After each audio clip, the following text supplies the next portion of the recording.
What happens when a town needs law, but all it hears is a language of violence? When hope is just a name on a sign, and the only rule is the one on the end of the gun barrel. I came to Hopewell believing that the law could change everything. I'm Sheriff Ethan Hayes, and I didn't bring a gun to fight. I brought a belief in justice. This town has been abandoned for too long, haunted by fear. The people look at me with skepticism and pity, as if I'm just a fool trying to sweep back a storm with a broom. I hung a new sign outside my office. Law is back. The sound of the hammer striking the nail echoed, a small noise and a great silence. It was my proclamation. It was my promise. Then I went to the town's only saloon. I just wanted a cup of coffee, but what I got was a confrontation. A brute named Jedediah Vance, Jed, was vandalizing the place and causing a ruckus. He scoffed at me, calling me a lamb lost in a wolf's den. Everyone in the saloon went silent. They were terrified. They had grown so used to violence that they didn't believe anyone could stand against it. Jed drew his gun, but I didn't. Instead, I used what I was trained to use, wits and reason. I disarmed him and put him in cuffs, taking him outside with an ease that stunned everyone. But as I pushed him into the wagon, Jed turned around, a sly smile on his face. He looked at my badge and said something I will never forget. "That badge! It won't protect you, Sheriff." His words weren't a threat. They were a prophecy. He knew this was only the beginning. I came to Hopewell to establish order, but I began to realize that the law isn't a gun. It's a belief. And in Hopewell, that belief has been dead for a long time. I cuffed Jed and threw him into a dilapidated, rotten jail. In the early days, I spent my time walking around town, talking to people. I handled minor cases, from land disputes to chicken theft. Slowly, the townspeople began to trust me. A few people came to my office, not to complain, but to tell their stories and ask about the law. I told them about the laws we would follow, about how we could build Hopewell together. Some of the townspeople began to side with me, bravely speaking out when they saw things that were wrong. But Jed was right. My badge couldn't protect me from people like him. Jed's gang began to act. They didn't attack me directly. Instead, they did everything they could to sabotage my work. One night, they burned down the fence of a farmer who had supported me. Another night, they beat up a street vendor because he had come to my office. Jed, from his jail cell, just smiled wickedly. He knew that fear was not something that could be handcuffed. Things escalated one fateful evening. Gunshots rang out. I ran to a farm a mile outside of town. Everything had been burned to the ground. The father, who had once come to talk to me, lay on the ground with a gunshot wound. His wife and children stood there, trembling and crying. Their eyes, they were no longer the eyes of fear. They were the eyes of disappointment. Disappointment in me. I had sworn that I would never use violence unnecessarily. I had sworn to use the law to solve everything. But now those vows felt empty. Jed was right. True authority wasn't the law. It was at the end of the gun barrel. I was torn. Should I cling to my ideals or abandon them to protect my people? I decided I had to act. I knew I couldn't let Jed and his gang go free any longer. I tracked them to their hideout, an old silver mine on the outskirts of town. I could have called for help, but I was afraid they would get hurt.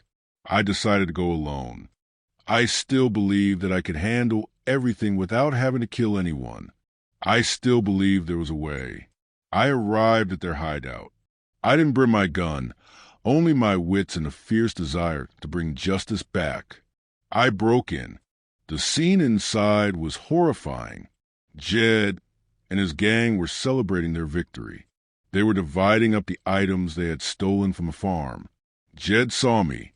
He laughed loudly. "Well, look what we have here. Our sheriff.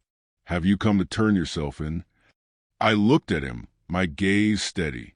"Jed, I came to arrest you." You committed a crime. You hurt innocent people. You have to take responsibility. Jed laughed boisterously. Responsibility? In this world, the strong take responsibility. And I am the strong one. What do you think you can do with that useless badge? I replied, it's not a badge. It's a promise. The promise of a better town. Jed approached me. I'll give you one last chance. Drop your badge. Give up on your foolish laws. And leave. Or use your gun. I knew I had no other choice. I drew my gun.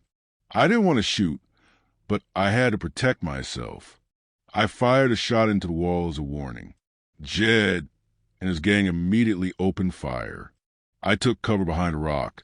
The sound of gunfire like a storm. A bullet grazed my shoulder.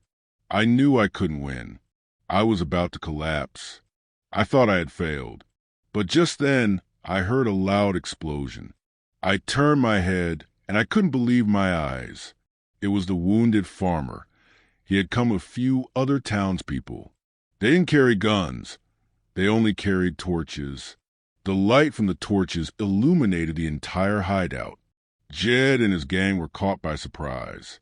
We came to help, one person said. We came to stand up for the law, another said. I knew I was no longer alone. I had help. I had the people's faith. The townsfolk's appearance created chaos for the gang. Their gunfire paused, and I seized the opportunity. I lunged out from behind my cover, facing Jed. He drew his gun again, but I acted. I shot him in the hand. Jed's gun flew out of his grasp, clattering to the ground. I didn't kill him. I did what I had to do to disarm a violent man. Those people, they weren't professional gunmen. They were just fathers, mothers, and farmers. But their courage created a miracle. They stood up for me, for themselves, for the future of Hopewell. Outnumbered and panicked, the rest of the gang fled. They could no longer operate in the shadows because the light of faith had illuminated everything. I knelt out of breath.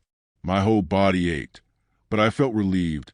I looked at the farmer, the one who had come with the others. He approached me, his face filled with respect. We saw you fight. You didn't give up.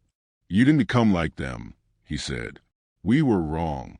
We thought you were just a fool. But you showed us that the law is something worth fighting for. I stood up, leaning against a rock.